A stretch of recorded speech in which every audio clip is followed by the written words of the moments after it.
A local bar on campus undergoes reconstruction, and a former White House counsel is indicted on charges of concealing information about foreign lobbying. Plus, the Oklahoma Educational Television Authority has agreed to move financial assets to another nonprofit. This is OU Nightly.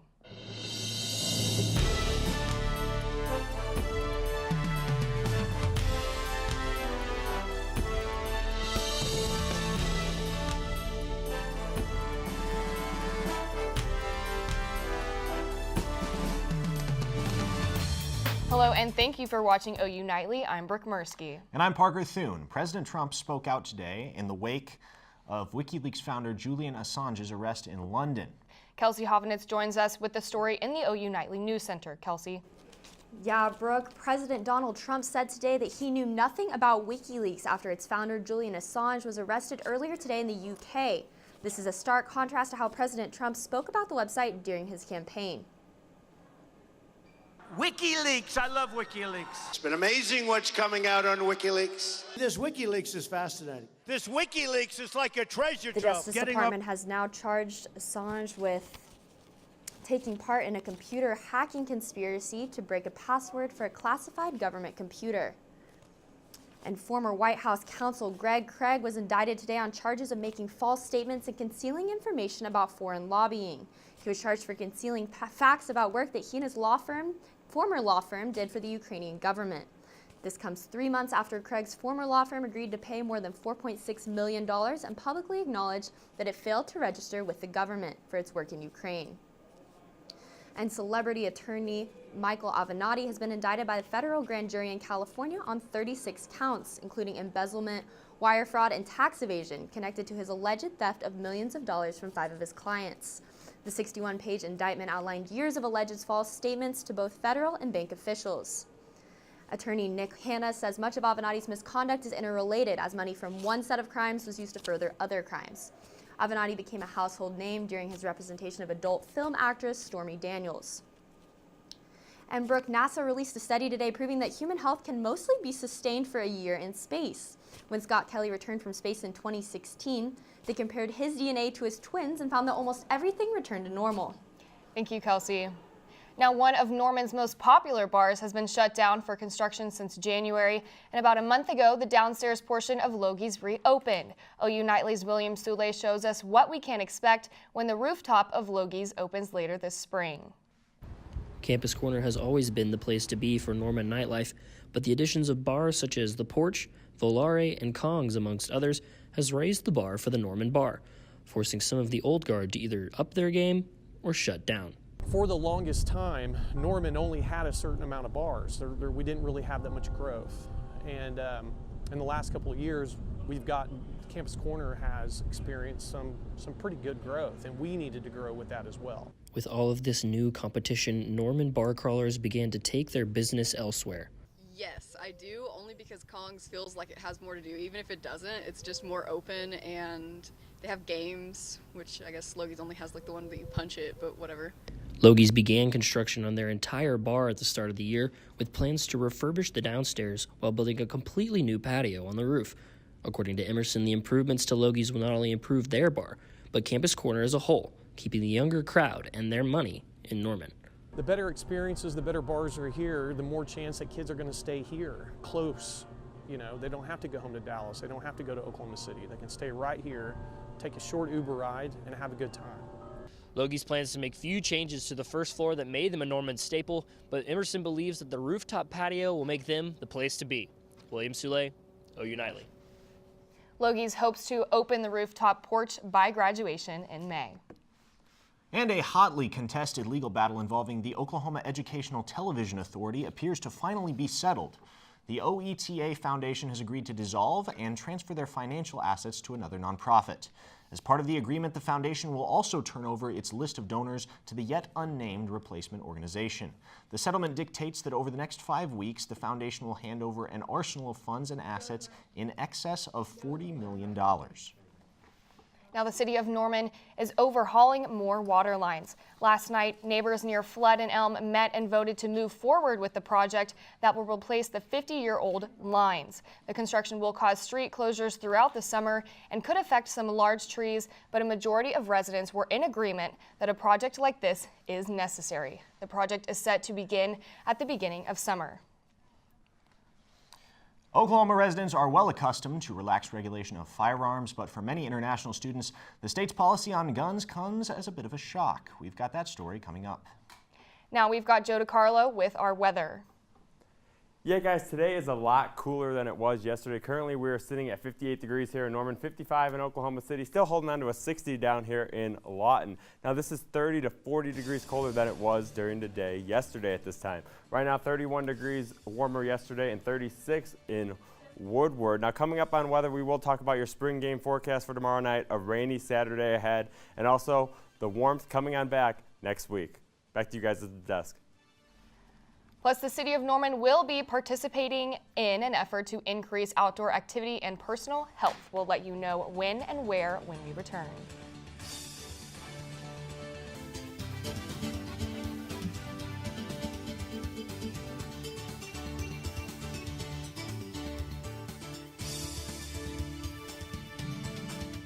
Welcome back to OU Nightly. The University of Oklahoma is proud of its diverse contingent of international students, but sometimes for those students, life in Oklahoma is quite different from back home. OU Nightly's Madeline Roberts shows us one big difference that pertains to a new Oklahoma law. The deadliest mass shooting. 18 children. Mother grieving. Many international students come to the United States with the knowledge of gun violence here. Consequently, they and their families are apprehensive coming to Oklahoma. My parents were really worried. Maybe they would have preferred that I go to another state because of what happened here. I had to get used to having guns around me, you know what I mean? Like even getting into like a gas station with a gun, you know, with a person with a gun in his belt, and that's something you don't see in Italy. My grandma is still crying because I'm about to die. I'm not kidding. In February, Oklahoma Governor Kevin Stitt signed House Bill 2597, or constitutional carry, into law. Many international students are uneasy about the new law. It's scary, especially because, as I told you, like I'm not a person used to guns around, and I'm still getting used to having guns around. The bill states that people will be allowed to carry a firearm without a permit or training. This whole permit thing, I think, is the whole big deal and the big problem of the law. Again, maybe nothing so bad will happen, but I feel like it's too bad to give this an opportunity. We should be able to understand that guns is a thing that can kill people, and killing people is not something that we can just try to fix afterwards. Like once a life is gone, and it's gone forever. The bill will go into effect November 1st of this year. Madeline Roberts, OU Nightly. Oklahoma has a pretty high obesity rate compared to other states. Baylee Bates now joins us with how Cleveland County is encouraging the community to get outside and get active. Baylee. Brooke, Oklahoma has the third highest adult obesity rate in the United States, and it does not help that the younger generation just doesn't want to be outside anymore. The Cleveland County Health Department is set to host an event called Open Streets, which will provide an open space for the community to gather outside. The focus is to mainly get people outside and to encourage a more healthier and active lifestyle. So there's an assortment of things that they can engage in. For the purpose of kind of giving exposure and a safe place for families to come and engage with each other, engage with their community, while also moving their bodies and learning about healthy lifestyles. Now, this event will be held this Sunday from 1 to 5 p.m. and will be located at River Oaks Drive, just north of Sooner Mall. And Goddard Health Center is not offering free STD tests this semester for the first time in years. If students are tested for chlamydia and gonorrhea and HIV, they could be out $100. Nearly 10 million new STDs are contracted by college-age people annually, but only 12% were tested for STDs last year, according to the Center for Disease and Control. And guys, also, the health department said that there were 4 new flu deaths last week. Now that raises Oklahoma's flu deaths to 82. And friendly reminder that the flu season is not over. It could go as late as May, so there's still plenty of time to go get those vaccines. Wow, I feel like the talk about the flu just is never ending. Never ending, but there is a small light at the end of the tunnel, so we have high hopes, but just... Well, I'm glad because it seems like the flu is in season more often than it's out of season. I completely agree. Thank you, Baylee. Now, Oklahoma City is getting festive, preparing for their NBA team's postseason debut. See how you'll be able to quite literally ride the Thunder coming up. And Joe DeCarlo rejoins us with an extended look at your Oklahoma weather. Joe, what's ahead? Throughout the state right now, there is not a cloud in the sky. Beautiful sunny day when rain returns coming up.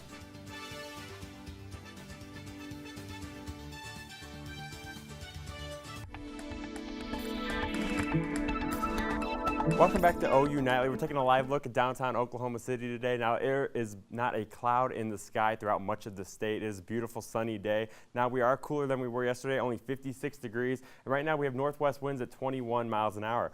Now, these gusty winds are statewide right now. Wind gusts are 22 in Norman, but gusting at 31 miles an hour right now in Woodward. Now, throughout the region, we are about 30 degrees colder than we were this time yesterday. Yesterday, Norman reached a high of 87 degrees, and right now we're in the middle 50s. So that's a 30-degree drop, 38-degree drop in Wichita. Now, this is thanks to a front that came on through. And looking at the temperatures over the next couple days, we will be cooler tonight in the 30s and then warm up to around 61 for your day tomorrow before rain moves in for the day on Saturday. And this will cause temperatures to only reach the 40s during the day on Saturday before we warm back up for Sunday, close to 50s and 60s. Now looking at this rain for Saturday, tomorrow night, no problems for the spring game, but rain does move in midday on Saturday. You see 1 p.m. rain throughout much of the state. There could be a little snowflakes in northwestern Oklahoma, and then that rain sticks around through the evening and then moves out for your day on Sunday. Now lows tonight will be in the middle 30s throughout the state, 39 in Norman. This is about 10 degrees below your average for this time of year. And then highs for the spring game tomorrow, if you are going out, 7:30 kickoff time, middle 50s at kickoff. There will be a light easterly breeze and then mostly cloudy conditions for the game. Now highs throughout the state tomorrow will be in the 50s and 60s here in Norman, and then with PM clouds and then lighter winds. And for Saturday, a cold, rainy, and dreary day, and also those northeast breezes will make it feel a lot colder than it is. We do warm up heading towards next week with temperatures rebounding back into the 70s. So spring does arrive once we get past this weekend. Just real unfortunate timing with the spring game falling on Saturday, right, in conjunction with the cold front. Yes. Well, it was moved to tomorrow night because of the rain on Saturday. So it's better tomorrow night, but it'll still be a little chilly. So football weather. Smart call on behalf of OU. I definitely would not have wanted to wear a poncho at the game. Yeah, Saturday is not just like uncomfortable. a good day at all. Thank you, Joe. Now, tomorrow, the OU Botany Club will be hosting their annual plant sale outside the Molecular and Plant Biology Greenhouse here on campus. The sale starts at 8 a.m. and will go until 2 p.m. This year, the club is branching out and selling different plants than in past years. You can purchase many types of plants, from succulents to carnivorous plants to cacti. Now, go out and support the club. Everything, I believe, the money raised will help improvements to the greenhouse and club activities in the future. And with the NBA playoffs kicking off this weekend, Thunder fans statewide are ready to see just how far their team can go. OU Nightly's Shelby Shepard has the pulse of the city. With Russell Westbrook, the first NBA player to lead in scoring over multiple different seasons and being a part of Oklahoma City's very own Thunder, Thunder fans statewide are getting ready for playoffs and cheering on Oklahoma's MVP. Well, we've got the Blazers first round, so I'm thinking it's going to be a sweep. I'm really excited for it. I'm ready to see what Russell's got for us, what PG's got for us, just everything. Oklahoma City attractions like the new streetcars are gearing up for playoffs as well, debuting their new style. After losing to the Utah Jazz in last year's playoffs, what are Thunder fans expecting from them this year? I think the Thunder are going to make it to the Western Conference Finals and maybe the Finals. We'll see. The Thunder is set to start the first round of playoffs this Sunday at 2:30 p.m. against the Portland Trailblazers. OU Nightly, Shelby Shepard. All right, Brooke, excuse me while I channel my inner Jim Nance. It's a tradition unlike any other. Oh, Parker, you know, I'll give you a generous B+ on the impression. But the Masters is underway, and Janae Reeves is here with the rundown. Janae. Thanks, Brooke. Well, I will tell everyone how Tiger Woods did in round 1 of the Masters. And plus, the playoffs are here, and the Thunder are on a bit of a hot streak. Stick around, sports is on tap.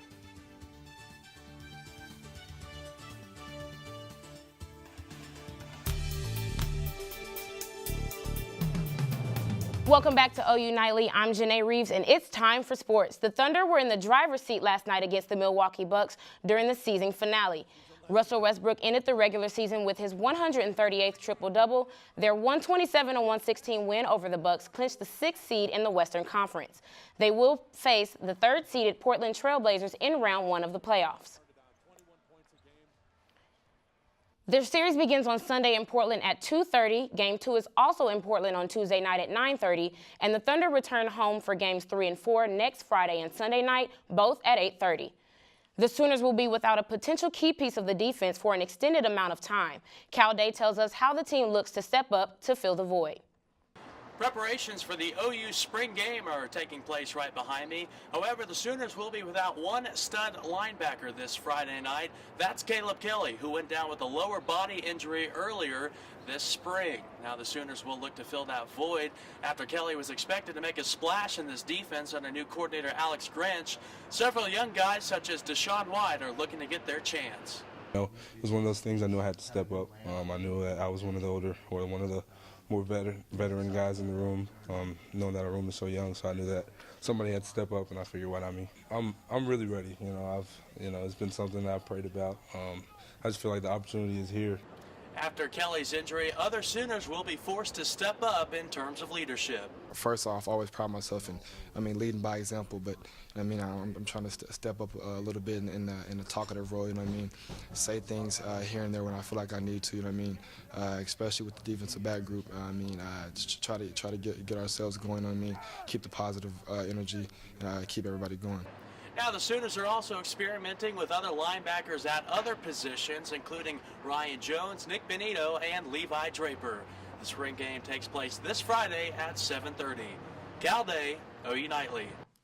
Thanks, Cal. There are plenty of players left on the course in the opening round of the Masters. Sorry, but we're not allowed to show you highlights until play is finished. Tiger Woods played early and shot a 2 under 70. And OKC Dodgers fans won't get another chance to see Clayton Kershaw anytime soon. Kershaw pitched the season opener for the AAA team a week ago. Today, the LA Dodgers announced that he will make his first big league debut on Monday against former team Yasiel Puig and the Cincinnati Reds. And finally, all-season basketball fans have been watching Dwayne Wade trading jerseys with NBA stars on his farewell tour. Now, Budweiser has a 4-minute spot where they surprised D-Wade by introducing him to people whom he has helped in his charitable work throughout the years. They brought their own jerseys, and grab a tissue after watching this one because there's definitely something in the air. Guys, I can't believe he's actually retiring.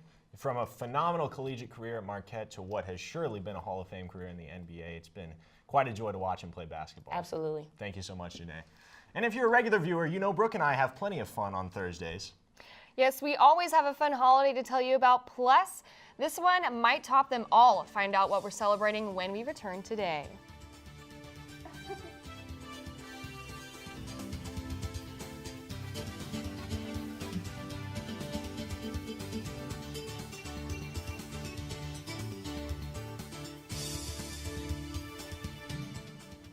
Welcome back. I'm Libbey Dean at the OU Nightly Update Desk. An Arkansas homicide victim whose remains were found in Oklahoma has been identified.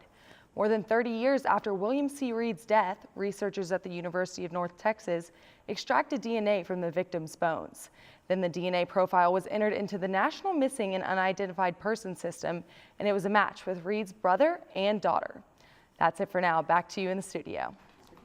Well, thank you so much, Libbey. And you know, Brooke, Weird Holiday Thursday is kind of our tradition, but the holiday we're celebrating on this day is anything but weird. In fact, as you can tell, we've got a super excited Barry. It's National Pet Day. Today we honor the animals that make our lives just that much happier. Now, Barry does have an Instagram. It's Barry the Pug with 2 G's. He's very hyper. He's so excited to be here. I've heard his We're favorite excited to foods are have him. chicken and blueberries, and I guess he's got a girlfriend named Mabel, too. Yes, he does. Sorry, Very ladies. eager to be here on the Saturday night. Very taken. Joe DeCarlo, He's you're back excited. with us, and what do you got to look forward to? Yes, well, this Saturday, if you're headed out to the big event, it will be one for the dogs. It will be muddy with a lot of rainfall, and it will be cold, too. Only in the 40s for much of the day with strong northeasterly winds throughout the event. So if you are headed out, definitely bring a rain jacket and rain poncho with you, and watch out for all that mud. All right, well, thank you so much, Joe. It's been an entertaining day here on OU Nightly, to say the very least. But that's all we have for you this evening on OU Nightly, live from Gaylord Hall at the University of Oklahoma. Thank you so much for tuning in. Join us live tomorrow at 4:30 for all your latest news, plus Big Friday sports. Have a great evening. Good night.